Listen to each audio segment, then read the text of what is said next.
কাঁচা পেঁয়াজ খেলে ফেরেশতা আসে না, কথাটা সত্য কিনা? কাঁচা পেঁয়াজ সম্পর্কে হাদিসের মধ্যে এসেছে, ইবনে মাজাতে আল্লাহ রাসূল সাল্লাল্লাহু আলাইহি ওয়াসাল্লাম ইরশাদ করেছেন, তো যেই জিনিসের দ্বারা মানুষের কষ্ট হয় ওই জিনিসের দ্বারা ফেরেশতাদেরও কষ্ট হয়। সুতরাং পেঁয়াজের মধ্যে, রসুনের মধ্যে যেহেতু একটা গন্ধ রয়েছে, এজন্য পেঁয়াজ, কাঁচা পেঁয়াজ, কাঁচা রসুন এগুলো খেয়ে মসজিদে যেতে অথবা লোক সমাগম যেখানে মানুষের আনাগোনা রয়েছে এবং জনসমাবেশ রয়েছে সেখানে যাওয়াটা এটা অপছন্দনীয় কাজ, এটা ঠিক না। বুখারী এবং মুসলিম শরীফের হাদিসের মধ্যে এসেছে, যা মেশকাতের 707 নং হাদিস, হযরতে জাবির রাদিয়াল্লাহু তাআলা আনহু থেকে বর্ণিত, আল্লাহ রাসূল সাল্লাল্লাহু আলাইহি ওয়াসাল্লাম ইরশাদ করেছেন, মান আকালা মিন হাযিহি শাজরাতিল মুনতানাতি, অর্থাৎ যে ব্যক্তি এই দুর্গন্ধ গাছ থেকে খাবে, অর্থাৎ যে ব্যক্তি কাঁচা পেঁয়াজ খাবে, ফালা ইয়াকরাবান্না মসজিদানা, আল্লাহ রাসূল বলেন সেজন্য আমাদের মসজিদের নিকটতমে না আসে, নিকটবর্তী না হয়। কেন?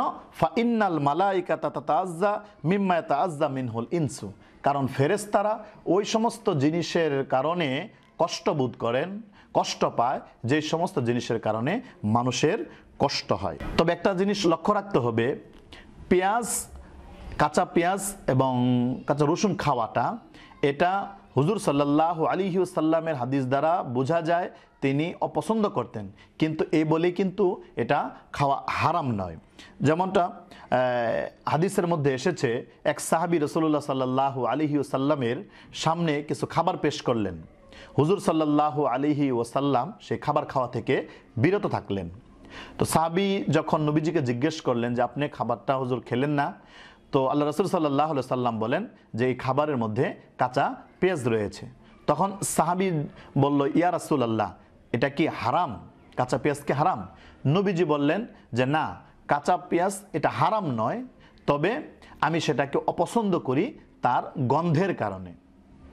সুতরাং আমরা এ থেকে বুঝতে পারি যে কাঁচা পেঁয়াজ এটা যদিও হারাম নয়, কিন্তু এটার কারণে যেহেতু ফেরেশতাদের কষ্ট হয়, এজন্য এটা খেয়ে মানুষের সামনে যাওয়া বা এটা খেয়ে বেশিক্ষণ অবস্থান করা ঠিক নয়।